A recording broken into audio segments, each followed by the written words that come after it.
welcome to the Fashion and the Tea webinar, and thank you so much for joining us today. Before we start, just a bit of housekeeping. Just want to mention that everyone listening, aside from myself and Sean, are on mute, and your videos are turned off. It's just so that we can everyone can hear us clearly without any background noise. Actually, something also I want to add is that we are potentially going to be using this in a podcast as well, which we're very excited about. So again, it'd be amazing if we don't have any other noise, just that us talking for those purposes as well. As I said, if you have any questions, just type them in the group chat and we will definitely answer them at the end. So huge welcome to anyone that's new, and welcome back to anyone that attended the previous ones. If you haven't heard of Fashion in the Free before, it's a platform that I created this year to give the real people in the fashion industry a voice to share their stories, their knowledge, their expertise, in the hope that it inspires others, other professionals, other students. And you can check all of that out at our website, fashionandthefree.com. So I'm Emma, founder of Fashion in the Free. And I'm very excited to introduce you to my guest today, Sean Cabezas. Sean is a creative director who has been in the fashion industry for over 10 years. He began his fashion journey by studying at Parsons School of Design in New York, and with several internships under his belt, he began his career at globally known luxury designer Ralph Lauren. Sean has had an incredible career to date. Soon after his position at Ralph, he went on to design for Lisa Perry, Gap, BCBG, Mac Studio, and more recently, a few up-and-coming independent labels in LA. Currently based in Southern California, we are extremely grateful that Sean has taken the time out of his busy schedule to share his knowledge, advice, and top tips for today's discussion, essential survival skills for a career in fashion. So how was that introduction, Sean? Was that worthy? Yeah, thank you so much. I'm flattered. Good, I'm so glad. So first of all, before we dive into the topics that I want to talk about today with you, I want to just talk a little bit more about your background. So you obviously, like I just said in the introduction, were at Parsons, which is a really, world-renowned fashion school. From your experience there, do you feel like it prepared you for the fashion industry as you would have hoped? I would love to know a little bit more about your experience there, and if you felt you learned the tools that you needed to help you in your fashion career. I do actually. Parsons is a very intense school, a lot of, as you know, and I think it really prepared you to have a strong work ethic, which is integral for this industry. You have to just be ready to work, and hit the ground running. And I think with that kind of busy work schedule, it lets you hone in on your skills, right? And make really good, or hopefully good decisions on the fly, right? And I feel like it trains you for that. It trains you to, in a way, trust your intuition, I feel like, because I feel like there's always that trial and error period, but sometimes you just have to move, especially in this business, you just have to go, there's no looking back. And I feel like Parsons really ingrained that in us. And I think it ingrained as well how to tell a story, which I think is very important in this business, which I think sometimes people forget, is that it's considered a creative business, right? So sometimes the creativity gets lost, when things get very corporate and, a lot of money gets involved and people start, especially when companies get bought out, it just comes down to the numbers. But in reality, I think what Parsons really drilled in us is that you still have to keep that magic alive, and I feel like that's always helped me in the way I designed, even if you're making like a hoodie, right? Like, how can we make this hoodie that much more special? Even if it's this little detail, right? Like, they're really good at like making you realize what it means to make clothing that people are going to love, right? And I think like that's what I got out of Parsons. So when they were obviously preparing you for, your first career, etc., were they really good and like hands-on with helping you build your portfolio before you left? Like, how was that process? Or did you really just have to do what you thought was right? Well, your senior year, you only work on your thesis pretty much. And on top of that, you're working on your portfolio as well. And I lucked out. My two professors that I had that year, my two main professors, they were very adamant that we create portfolios that were a reflection of us and not necessarily the standard portfolio that the curriculum wanted us to do. They really pushed us to push our presentation, and their concern with like making a portfolio that looked like everybody else at that school is just that it was going to look like everybody else that came from Parsons. And they were like, that is not the way to go. This industry, you have to stand out. You have to show your personality. You know, you guys are all good at what you do, but how are you going to translate that and catch somebody's eye, right? Because that's what this is all about. And in a way, that's what you're doing with the customer too, right? Like you're trying to grab their eye. So they're really smart. And I feel like I was lucky to have those teachers because they really honed in on like making you understand what makes you tick is actually special and what you're going to bring to the table in any job. So my portfolio was very creative. It had pop-ups, it had pull-outs, you know, I mean, it was right out of, you know, Parsons. So I didn't really have like you don't have work experience except internships at that point. So, you know, I did my best to just show like my presentation skills and like my work, right, in that way. Yeah, no, that's amazing. I completely agree with you with that side of things, like trying not to look like everybody else, because I think I've said to you before, you know, I've been to some of the like graduate fashion weeks where all the students have their portfolios on display, and sometimes it's very obvious that, you know, all these portfolios have been created to almost please their tutor, for example, Yes. giving them their grades and marking them. And you know, that doesn't work for them when you're trying to get a job, because people are looking for you to be unique and what unique perspective you can bring to their brand.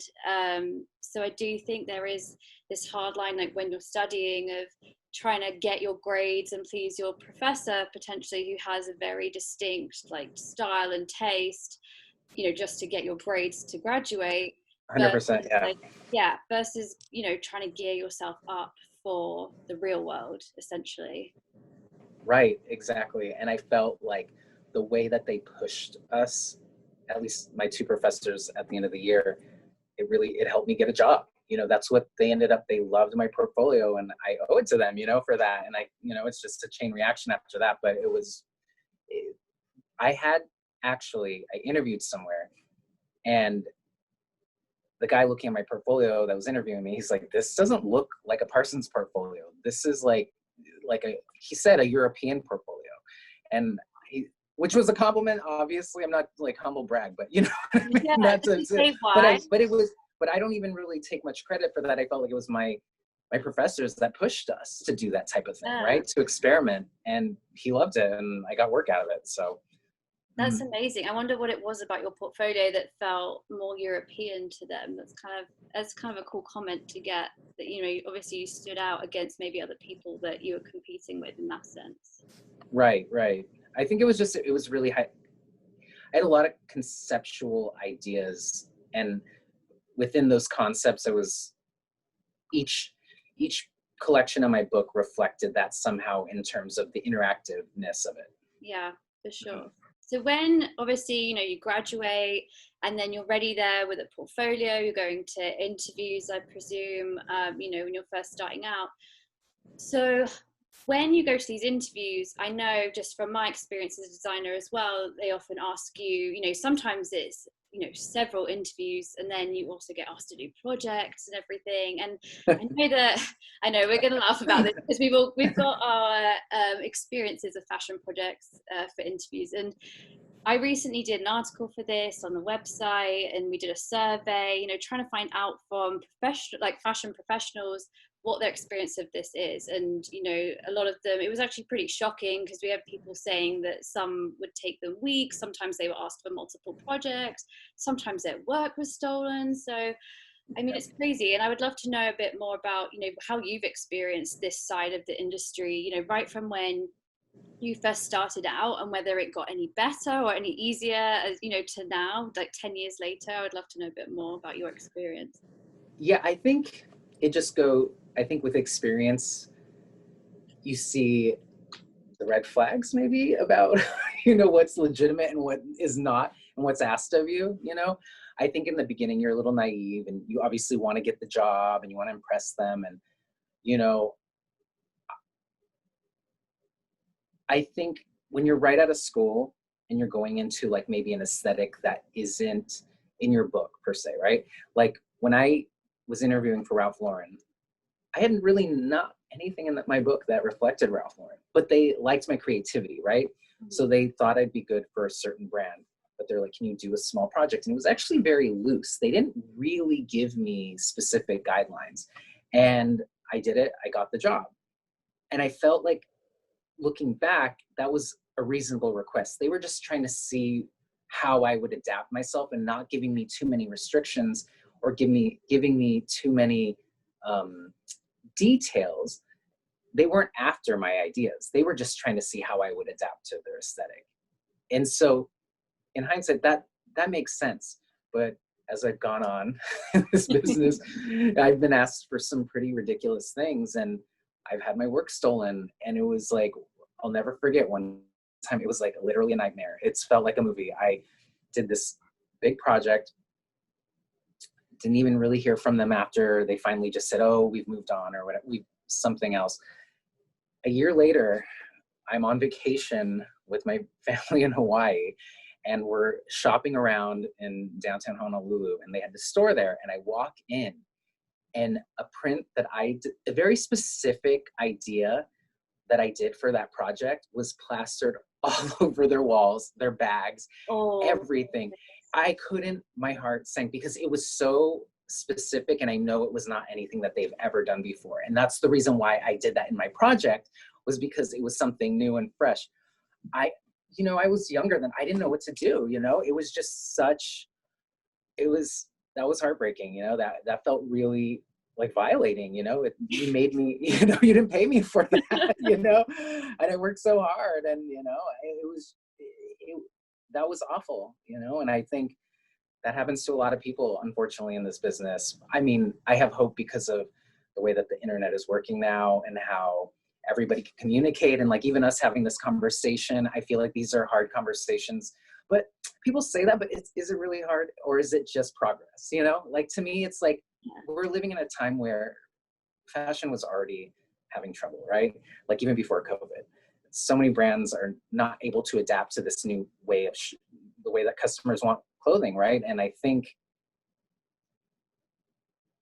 asking for projects for certain situations, I feel like it makes me wonder why you're asking for that. Why don't you know how to recruit the right people by just looking at their experience level, their book, usually most of the time though too, when you hire somebody, it's just to see if you vibe with them. So part of me feels like, I mean, if you want to get into that too, like certain red flags to point out, like when you're going through the interview process of like, this isn't legitimate. They're not really looking to hire you. They're just buying time or they want something else, Yeah, exactly. And I think, going back to what you said about, maybe a lot of people are speaking out about it more now. I think there was definitely a time, and I mean, it still happens now. I think people worry that they're going to be blacklisted in the fashion industry if you speak out or say too much about these topics.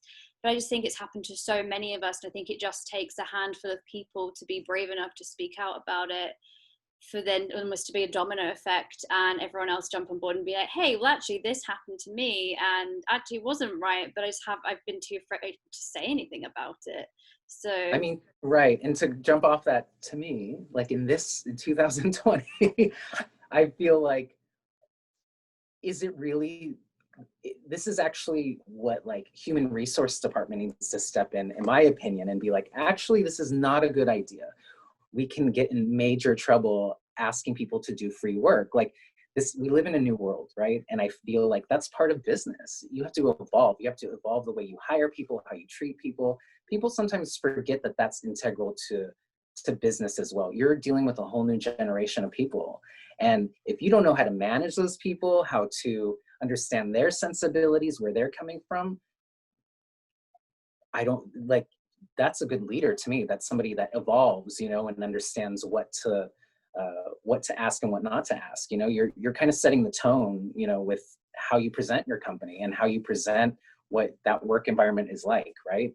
Yeah. So And I think, mhm, like, to your point where you were saying about, maybe it's to do with indecisive leaders at that point, because, why is it that maybe, for example, after 10 years in the fashion industry, that a company would still potentially be asking you for a project? Is it because they just can't decide? Is it a more sinister side of the industry that they're just going to literally copy your work?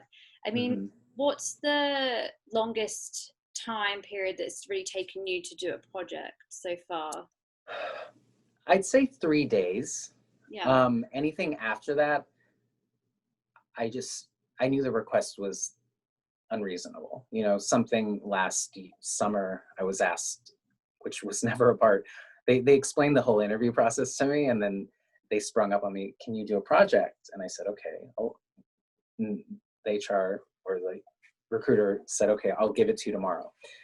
I get it the next day, and I never been asked to do so. It was literally to design a fall collection, which was for the following year, Yeah. where all my inspiration was coming from, flats, everything. And I was like, flats, like what?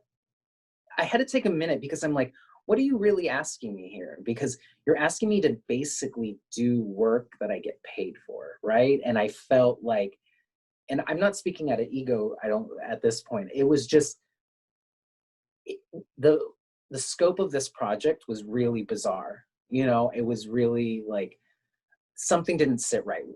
They were asking for a lot. And so it would have taken me over a week to finish it. It's like it was a week's worth of work. And so I was just like, I had to center myself.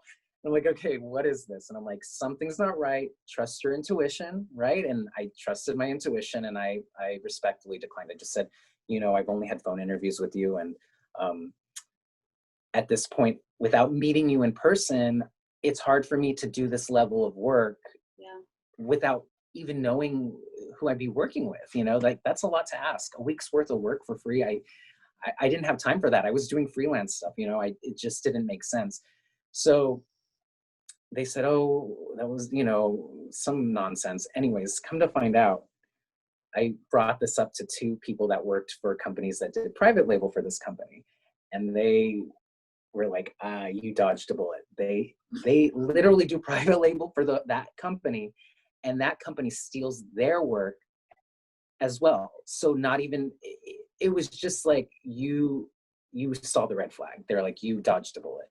And from two other people, you know, to tell me that they've encountered the same thing. So I was Yeah. like, okay, that was my intuition was right. You know what I mean? Yeah, I mean, sometimes you have to go with your gut in those Mhm. situations. Like, and I think that, what I was, planning on talking about in this talk as well is about, red flags and what to watch out for. And that's definitely a red flag. And Mhm. I've experienced it too, where, Mhm. sometimes companies will even ask you to do projects before they have even met with you. And honestly, like, if Mhm. anyone asks you to do that, it's a huge red flag. Do not do it. Like, I don't care how much you might think you want that job. No respectable company should be asking you for a project before they have even met you, because the most important thing to that company should be that you are a good fit for them Exactly. and their team. And if you have the portfolio to match, then great. But like, to ask for a full project, I mean, I've had that happen to me, and straight away I was just like, no, thank you. If you're not prepared to meet me first, I'm not interested in putting in this time for free work, essentially, that they could then take off and use. And I And think, that's why I feel like now this having not to cut you off, but having these conversations are so integral because it's like, especially right now with COVID, so many people are jobless. So many people. My worry is that so many people are going to get taken advantage of, you know, even more so than usual. And yeah, I feel like, are you really closing a door if that door was never open in the first place? And that's how I see it, you know. And I feel like, I can't tell you how many people that I know that they work for companies where there was, we'll say, a toxic leader, right, that had been causing a lot of problems, right? And with everything going on like Me Too and the movement and everything, so many people they've started to finally get let go because the company can't justify somebody like that there, right? I think they were, in the past, they were able to pay people off. They were able to almost harbor these criminals, which I hate to say, but it's the truth, and I think we're not living in that world anymore, and I think companies are realizing that too. And I say that because I do see hope, because even at this level now that I'm at, and when I was going on interviews last year, people were really transparent about a lot of things, and maybe it's because of the level I'm at now, and walking into something, they have to let because you're managing a whole team. But I feel like these conversations were pretty raw, actually, and being very blunt about certain things. And I was like, I think this is a reflection of the time we live in, and I think people need transparency is just the world we live in right now. Nothing's hidden anymore, and I think, especially when we can all mobilize and be vocal and say no more, just like with interns, right? Interns, like when I was interning, never once did I get paid. But now you have to pay interns, which is great. They are working for you. They should get paid. Yeah. And I think it just takes enough people to talk about it and realize, yeah, this is wrong. This isn't, and it doesn't really help anybody. It's just exploitive, and it causes negative energy. And I feel like, especially this new generation of people, they see like tech companies and other things that have, look, nowhere's perfect, right? But have a better work-life balance, a different way of working, and it's proven that it brings success, right? So I think it just goes to it's just evolution. I think it's evolution of the business, and I think that's where fashion is right now. It's at a turning point where it's either you adapt to the way the world is moving, or you don't, and you get left behind. You do get left behind because the customer has no brand loyalty anymore. And that's what a lot of brands have been realizing, that they're irrelevant. Where in the 90s and early 2000s, mall brands, they were doing fine. But now most young people don't care. It's on to the next, and it's because we've been trained that way, with social media and everything. We don't need to have brand loyalty, and that's the world we live in, Well, I think it's almost like the journey that the fashion industry has taken has almost shot itself in the foot, because more and more brands were just constantly appearing, churning out. Everyone's like, yeah, let's make a quick buck in fast fashion, right. These people trying to do that, jumping on that bandwagon, and now they've reached the point that, hey, it's almost like it's like oversaturated. There's too many of those brands.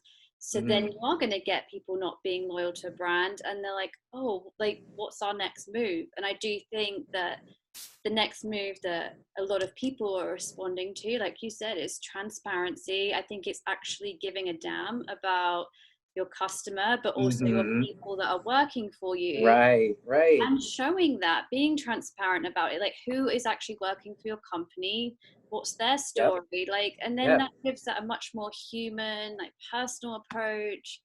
And I do, like I said, like you said, I am hopeful too. I am 100% seeing a shift. So, I really am keeping all my fingers crossed that, things continue to move in that direction. I think the pandemic did speed that up, which, pandemic is a terrible thing, but it has done that at least. I kind of want to go back to what you're saying as well about, right now with everything going on, there is that danger of fashion professionals, students just getting into this, being exploited, because it's a really tough industry right now. There's 300 plus people going for some of these jobs you see advertised, and how many projects are they getting out of these people? How many interviews? I mean, I've literally, how can you even review 300 projects? I mean, not saying that they're going to interview not that everyone's going to do a project, but like got 300 resumes, right? And if you're, say you narrow it down to 10, that's even still a lot. I feel like, I don't know, to me, I feel like in this day and age where time really is of the essence more than ever, right? Like we're moving so quickly. I feel like if you're trying to hire a seasoned person and you see that they're capable and they know what they're doing, it's really hard for me to wonder why you need a project. I feel like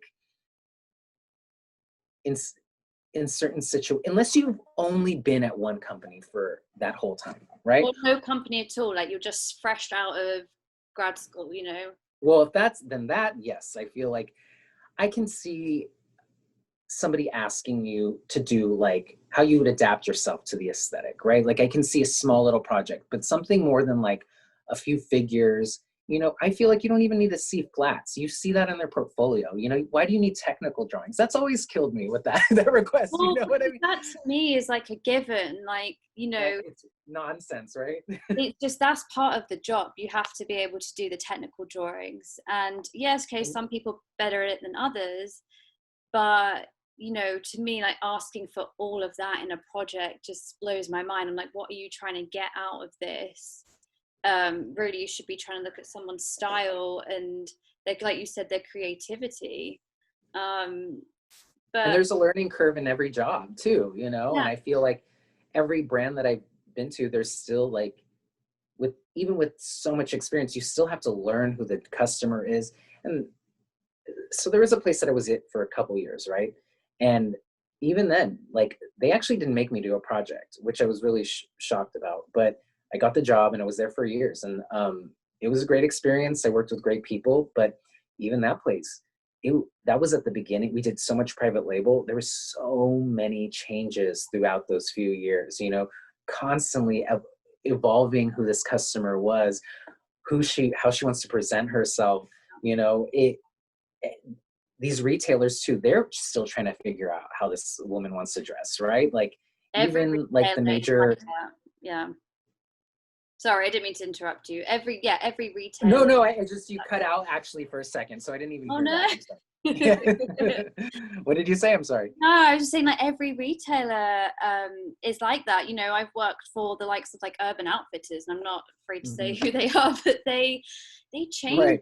how they worked like all the time. Like, and everywhere I've worked, there's always like their customers constantly evolving. They're trying to shift, what works, what doesn't, and that's just part of the business. Like just constantly evolving. So for you then to ask someone to give a project, you ask them to do a project or something, like they might not get it exactly right because you're just you could be constantly evolving throughout even just the interview process. You could be switching gears as to who you're trying to target. And And 100%. Like to me, I would, if I was hiring somebody at the moment and COVID wasn't going on right now, I just would want to know if this person's adaptable, right? Like I'd want to know, can this person move with the punches, basically? Can they evolve with how the business keeps on shifting? That to me is the most important thing, because if you're creative, you usually can adapt to many aesthetics. And I feel like I've been lucky to have worked in many different aesthetics along my career, and I feel like I was hired by people that knew what I say this not as a humble brag, but just as like, I think it was the way I stepped into these situations, right? This, like, they knew what they were doing and they understood I knew what I was doing. So it was just more like, when can you start? yeah, It wasn't any of this back and forth, like, did you get my project? Have you seen this? Which has happened, like but the I game realized, playing. but I realized, some certain situations, it's not worth the time, because that door's not, like I said, it's not really open in the first place, and I think, it's hard because it's like we all need jobs, we all need to work, and you don't want to, like you said, seem like difficult or whatever. But I don't think that's seeming difficult. I think it's just knowing where you stand, and just moving on and focusing your energy on getting that job and finding that right person, that wants you. It's, Yeah, I feel like that's this the unfortunate part of like asking people to do projects, because it's like, if I saw somebody that was really talented, right? I was interviewing and I saw how hard they worked and they were a good person, good personality and everything. I don't think, I've never needed a project to hire somebody. I don't feel like I get it. I get who they are through their book, through the way they present themselves. Like I've never needed that element, and I've never asked anybody for a project. yeah. and I've So hired great people, you know what I mean? yeah, So I have great assistants, exactly.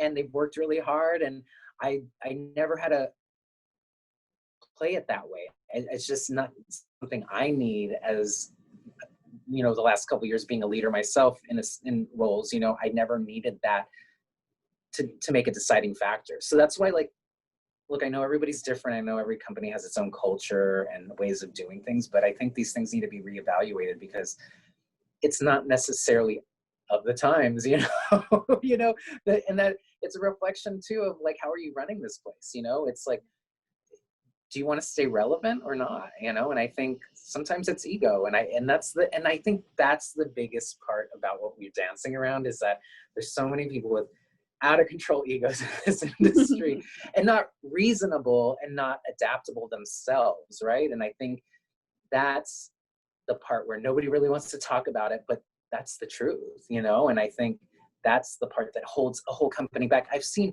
it only takes one person at the top to destroy an entire company and destroy, you know, a bunch of people getting unemployed. And like, that ain't it, you know? Yeah. That is not, that's not what time it is right now, you know? That, you know, it's just not.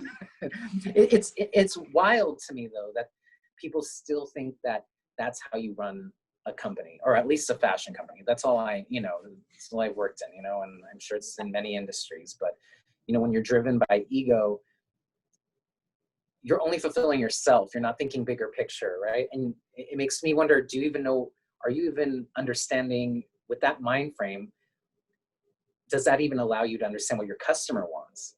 You Yeah. know, are you able to step outside yourself? And I think that's integral in this business right now. You need to be able to step outside yourself, because who's calling the shots right now? It's influencers, it's celebrities, it's people that have It's the 100,000 consumer as followers on Instagram. well. I'm sorry? So it's the consumer as well. I do actually think Exactly. they're calling the shots more now than they ever were before. Exactly.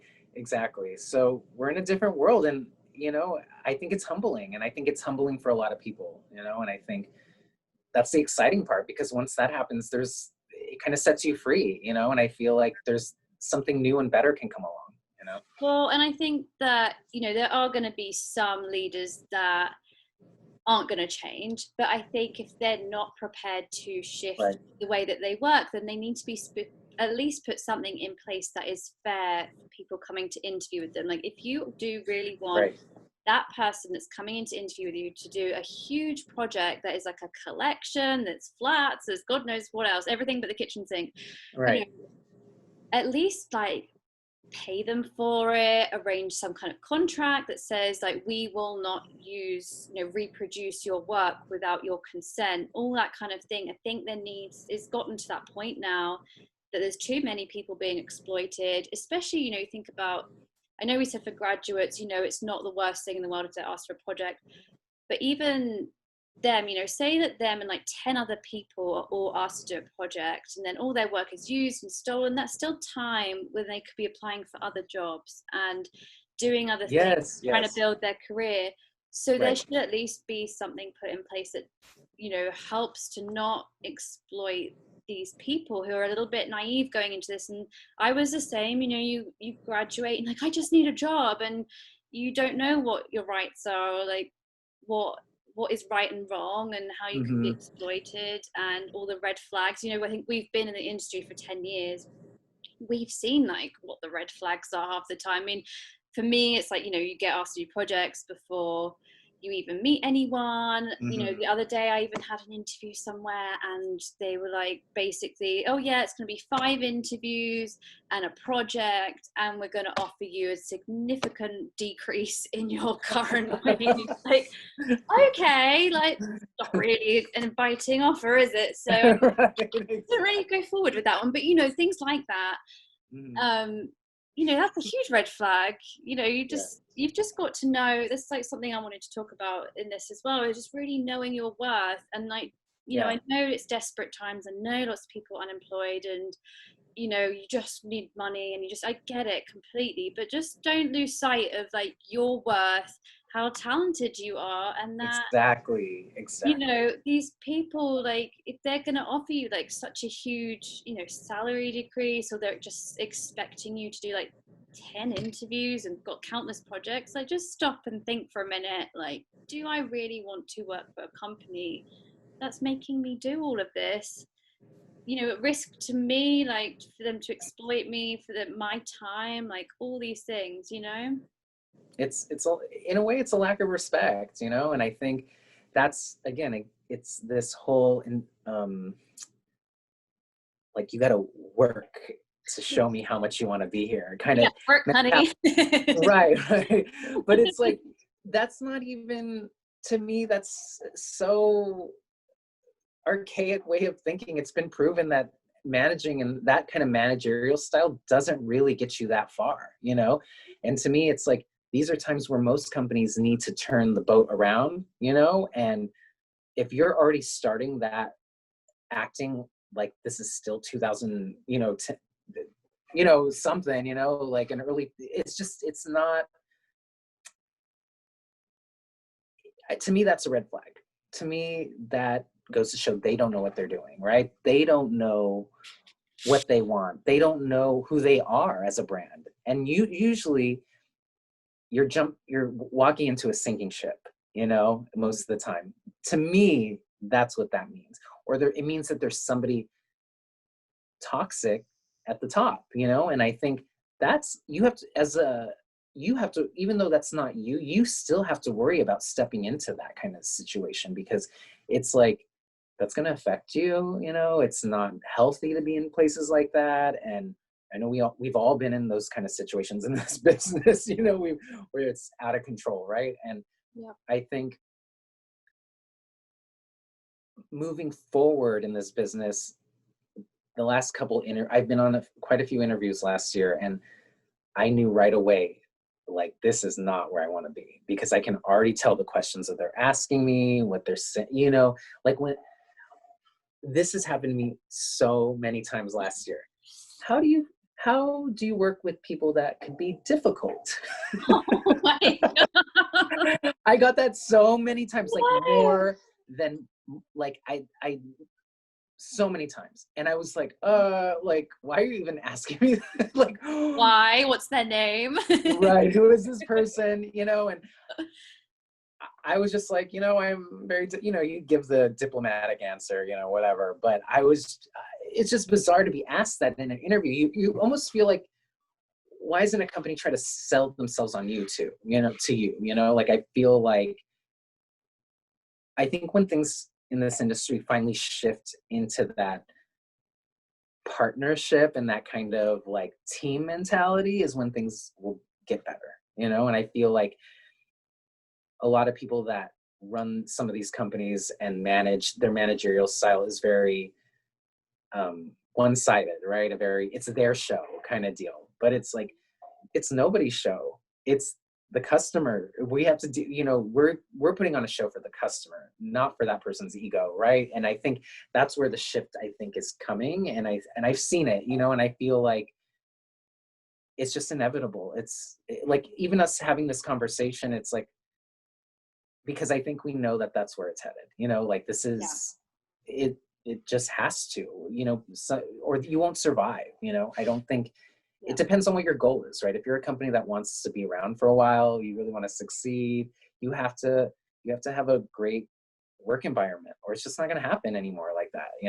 Well, someone's going to out you if you don't, because Yeah, what's been exactly. happening the last few months, been a lot of brands that come under fire, social media and everything, and people being like, hey, I worked here and they discriminated, or I got Yes. treated badly. I mean, that's part of the Mm-hmm. reason I even started my website in the first place, was because, working in the industry so long and hearing like stories from the likes of like you and all my other friends in the industry.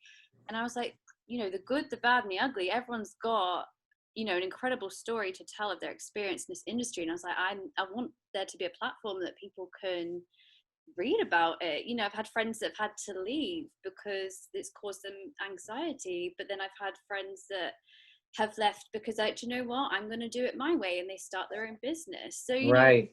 there's just so many stories that I just think are so important to share. And I think the more that happens, the more companies are just going to be forced to be like, do you know what, we need to like up our game, treat our employees with some respect. as well. RSPCD. I saw, just a little side note, to go off what you were saying, I was visiting a friend. She was in the industry. She worked as like a graphic designer, right? But she now has her own business and everything. I went to visit her, and she's like, "Oh, so how's your new role going and everything?" And I'm like, they're really nice to me." And she's laughed, and she's like, "They're nice to you?" She's like, "Wow, the bar is so low that has to be the first thing you have to say." You know what I mean? So I was like, "You're right." I mean, it's just like the most minuscule thing you would think is like uh, the professional thing that all of us should encounter walking in every day to work. It's not necessarily the case for most places, in this business. So Yeah. yeah. That's really funny. She's like, the bar must be really low. That's the first thing you ask. Oh my goodness. Oh my God, I was laughing. Yeah, I bet. I mean, has there been any, other red flag questions that you've been asked during the interview process? I know you said about, someone about asking about how to deal with difficult people. Is there anything else you were like, whoa, why are you asking me this? I think it's just many incarnations of asking that kind of question where they're alluding that somebody there is difficult to work with. Toxic. And yeah, basically toxic. Yeah. And I, like I said, I'd come up with a diplomatic answer and just, to get through the interview, but I'm just like, oh boy, here we go. What is this place about? What, and I think, I'm trying to think what else I've been asked. Nothing comes at the top of my head in terms of like questions. It's just more in the way that they've asked for really, like the projects were unrealistic, and they were suspect, right? Like it felt like something more insidious was behind it. And believe it or not, I've seen it been on the opposite end where I've seen a company, like I work for a big company, and I've literally seen them walk in when I first started in this business going, oh, this person that I'm interviewing has a great portfolio. And they took that person's portfolio and started photocopying it. And I couldn't believe it. They didn't tell me that. They told one of their colleagues, they're like, this person's stuff is amazing. And then I was just like, oh, what is going on? Of course, what can I say? I'm not doing any of that, but I've literally seen that happen too. And I just was like, oh man, that's cold. That is cold. That's shocking. That's like, that's the thing I find hard because to me, like, to best prepare, if you're any kind of fashion professional, especially a designer or anything, to best prepare for like, with your portfolio and everything, it's great to have like a good website, like showcasing all your stuff and obviously have this binder. But even like, I know if I've got a portfolio website, you do, like a lot of people do, that stuff's up there. That stuff is up there for people to see, right, to take, to use. I mean, I've even considered like watermarking half of my stuff because I'm just like, I'm so aware of like what some people in the industry are capable of. But that's not a bad idea, actually. I mean, I guess not let your portfolio out your site at interviews, that's for sure, from the sound of that story. That's why I always bring mine on my iPad. I do everything digital now. I don't. Or just like have a padlock and like padlock it to your bag. Like, you ain't taking this. No way. Oh my God. So, yeah. So I'm going to see what else there was that we were going to talk about. I think another thing about knowing your worth that I just want to kind of finish off with before we go to any questions. Before we round off as well, if anyone has got any questions for us, just type it in the chat below and we'll answer it before we finish up. I think like some of the red flags I feel like is when, especially right now, that people could be encountering is people offering like a significant like lower salary and things like that. I mean, have you got any top tips or advice for people that, maybe are being interviewed, like going into this thinking, oh my gosh, like, they feel like they're being exploited and they just don't know what to do about it. Like, do they stand their ground? Do they try and politely, like, try and talk about it with that person? Like, what is someone supposed to do when they I think what's helped me in the past is most companies have a Glassdoor, right, profile. So you can gauge how much you know, loosely like where their pay range is before you step into that place, right? So be ready to know what you're going to ask and potentially how low you would be willing to go, right? Especially during now. Like, look, it's competitive right now, but I think you're walking into that job, you're going to want to walk into that job feeling good about it. And if you're getting paid a salary that makes you feel like you're dragging your feet walking that in there every day, you're not doing anybody any favors, right? Like you're just eventually going to leave. And I think you need to walk in there with what you will accept and what you won't, right? Like you, I think that's just at the end of the day, look, we all just survive. Everybody's circumstances are different, so I can't speak to like anybody's nuanced situation, but that's how I handle it. You know, it's just like, okay, where am I going to feel like I'm not being completely taken advantage of, because I've definitely have been at places where they paid me really great, like that's just what it was because they understood and but that was the difference. They valued my creativity. They valued who I was. And it wasn't about like an extra $10,000, right? It was just like, they know that hiring somebody with a different, you get what you pay for in this business. And that's the truth. And I think that's the key. And it goes both ways, right? So I think you just have to know where your line is. And if you can keep on going without, and say they don't meet you at that place, it may be a blessing because it's like, I hate to say that because like, it's hard right now to me, it's hard to talk about this in a lot of ways because it's like, I know so many people are going through so many hardships right now, Yeah, some people just need a job. Exactly. So I think if you are going to go at a lower pay scale right now, I think see all the benefits that you're going to get out of this situation. Is it allowing you to continue your portfolio in a different direction? Is it adding to your portfolio? Is it adding to your skill set?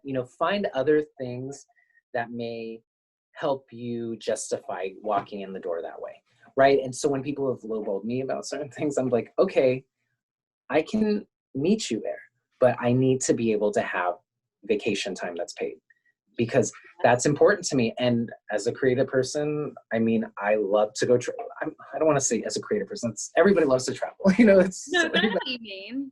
Yeah, it helps too with your, worldview, especially with things being so global now and trends, our American trends in a lot of ways are not so different than European trends now, like you see how we are becoming truly globalized and like there's not really much of a delay anymore, right? Like usually Europeans are more ahead of the game and they still are, but to an extent they still are, but yeah, I see what you're saying.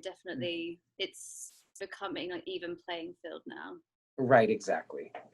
So yeah. No, for sure. I think with that side of things as well, sorry, I completely lost my train of thought there. I was like, yeah, me too. I was just like thinking of a million things at once. Sorry. No, back to what you were saying about the travel side of things. I know you're saying, as a creative, but I do agree, like I think, if you're stuck inside an office day in, day out, or working from home day in, day out in the fashion industry, sometimes you just need to get out of this bubble and see things. You don't even have to be going specifically on a fashion trip, but you could go to another country where a culture inspires you or the colors inspire you. And sometimes it's just a change of scenery to just like trigger that like creativity, to refresh your like mind a bit, so you're not just like sitting there at home or at the office like glued to the computer going, oh my god, I must think of another idea, like what should I think of next? Like 100%. It refreshes you, and I think that's another thing that I think as it's not just a fashion thing. I think it's a lot of industries, especially here in America, about how we work, we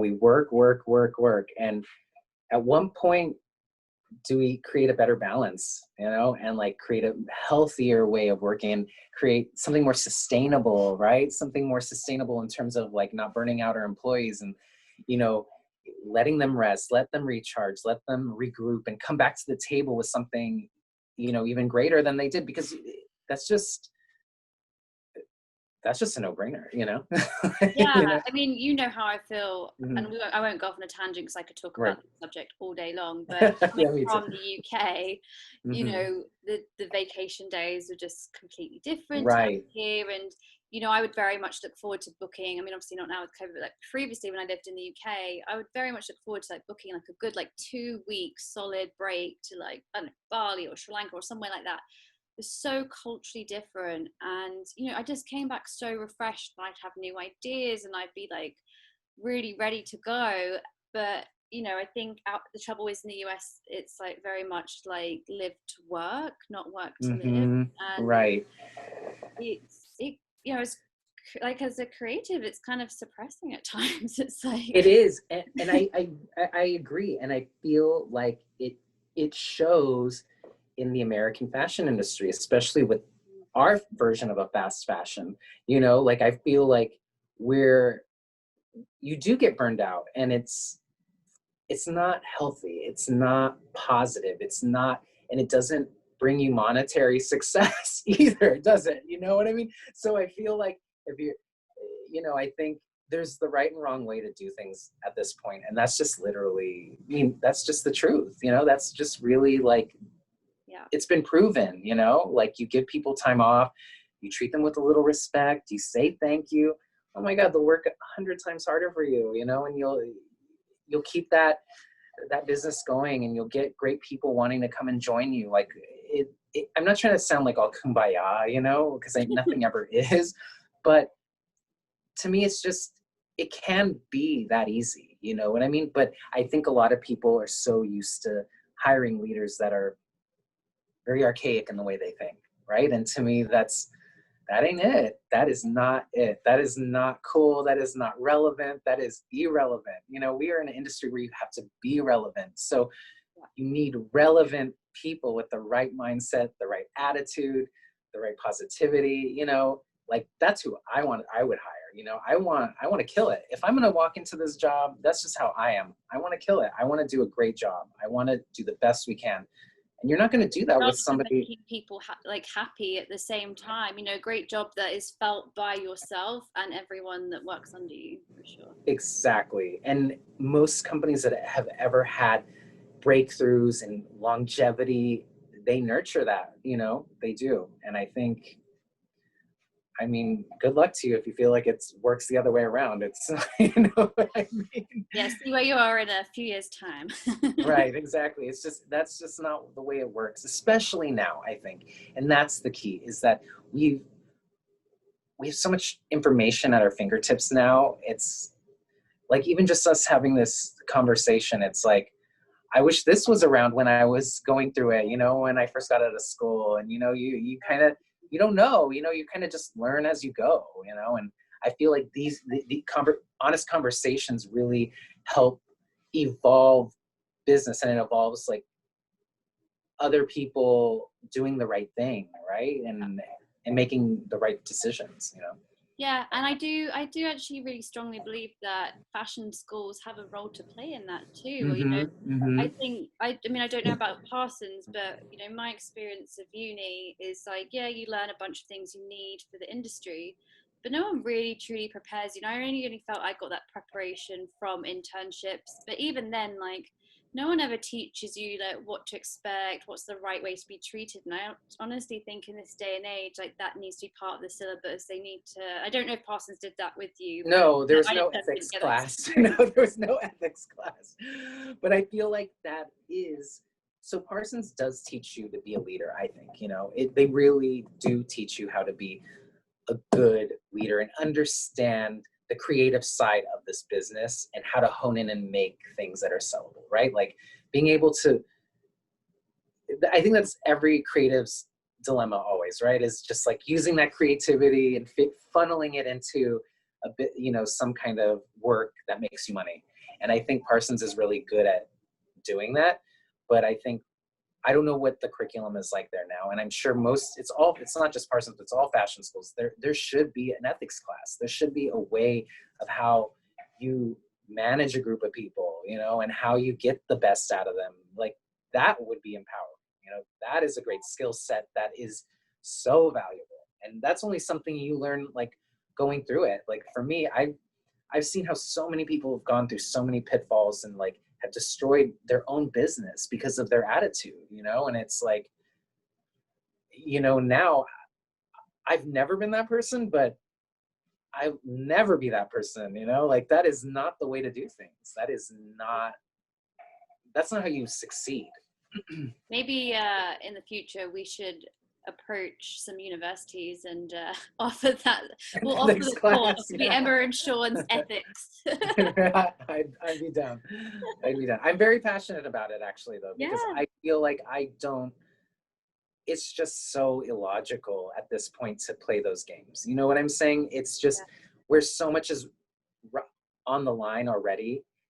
There's no time. Like I keep on saying it, but it literally, you have to know where you stand, right? And that's part of knowing how to make the right decisions. And if you're deluded and delusional, you know, but that's true though, it is true, then you're not going to make the proper decisions of how to move a company forward and make it money. And, you know, it sounds so crude, but that's really what it is. You know, you're not going to move in the right direction if that's the way you think, you know? Yeah. And I think, you know, we've both experienced such a variety of egos in the industry. Like I think we, you know, from our experience, we've both been in the industry for around 10 years, and I think we've both definitely met a variety of people, and I think learned from that and learned what's right and what's wrong and what we should expect. But I think, as we've said, you know, going into it as a student, as a newbie to the industry, it's going to take time to learn that. And like you said, the more people having these discussions, the better. Yep. I want to just answer a question that just came up in the chat from Adriana.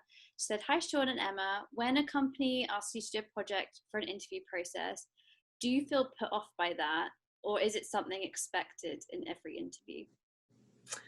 I don't think it's expected in every interview. I feel like, I think this is hard because I think some places don't really have some underlying reason for doing it, right?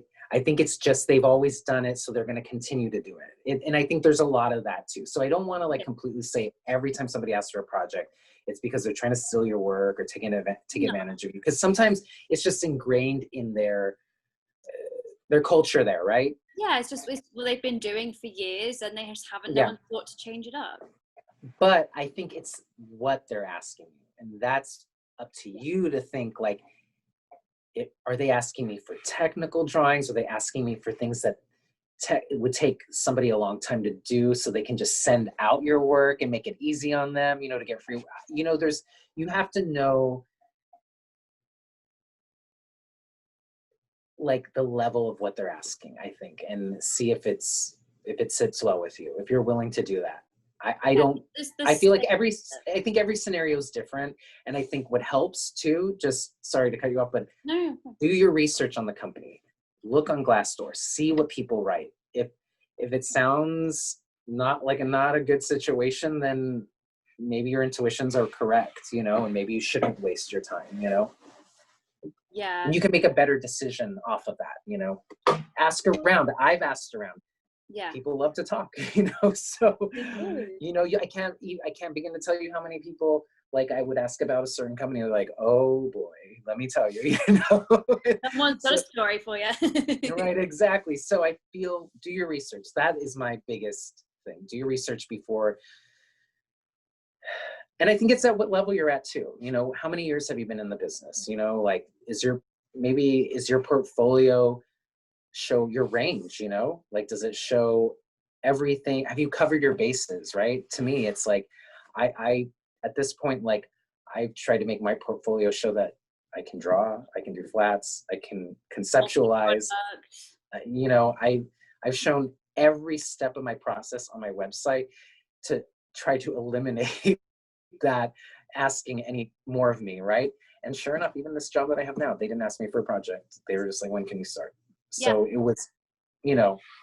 And that's, I mean, I think I completely agree with you on that. I think when you're first starting out, I think a really good idea is to, you know, obviously if you're a student and it's your first couple of years in industry, maybe you haven't got such a big portfolio to show. So my advice is that rather than waiting for someone to ask you for a project, like you could say, hey, like, what am I really interested in? What's my unique perspective creatively? And you just build a couple of projects of your own, in your own time, that are yours, Yes. like into your portfolio for your website. And then you haven't got that pressure of, you know, another company breathing down your neck asking for this project. You have done exactly what you want to do in your own time, and then people can see your breadth of work. And they might still ask you for a project if you're in those early stages, but at least they have more to go off on of like your personal style from your portfolio and from your website. But I, you know, to Sean's point as well, you know, I think the last job I had hired me that day. I had the interview, they didn't ask me for a project.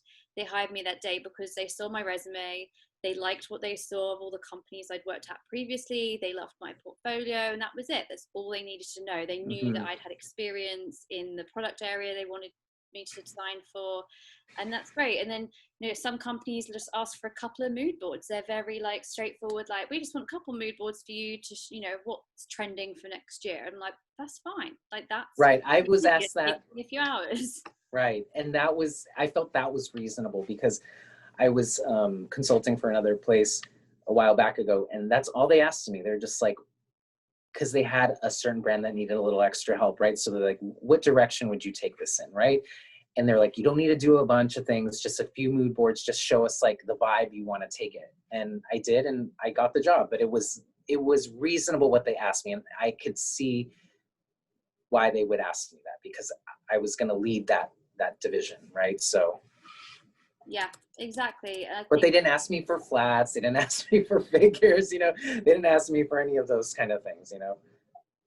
Yeah, and like I completely agree. I think it's just knowing what to expect at different levels. I think from it, as we said, can differ very much from entry level right through to like, you know, for your level, for example, at creative director. And I do think once you get into that territory of being in the industry for, I don't know, like 8 to 10 years plus, it's, you know, I even question people sometimes. I'm like, oh, you're asking for a project at this level? And they're like, oh yeah, we always do right through to like, you know, head of design or whatever. And I'm just like, oh Jesus. And that's unfortunate. Unfortunate. It's just like a lot of companies do that. Yeah. But oh, hang on, let me see. So I think that might be it for questions. If anyone has anything else, then you can feel free to ask either myself and Sean through Fashion in the Free email or our Instagram. Once I post this video on our website and on YouTube, I'll put any relevant links so that you can get in contact with us directly if you had any more questions.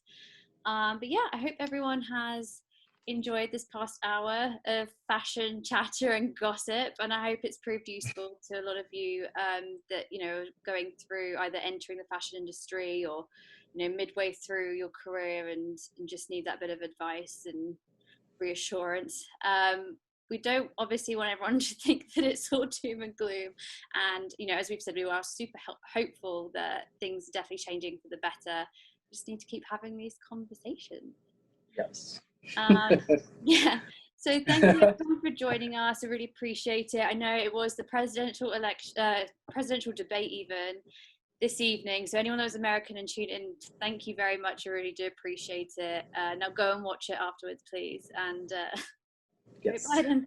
And I didn't say that.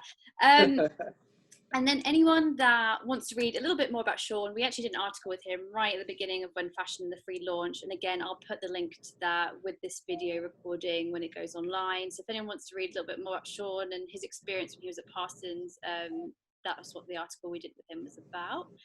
And if you enjoyed our chat today, we'd really appreciate you share any feedback and share the video link once we post it. I said any other questions, don't be afraid to ask either of us, and we'll put the relevant links up. So thank you everybody, and thank you so much, Sean, as well. Thank you for taking the time to chat to us. All right. Bye, everybody. Sorry, you cut out. Oh, no. Yeah. Thank you, Bye. everyone. Thanks. Now I heard you. Okay. All right. Bye, All everybody. right. Thank you. Bye. Thank you.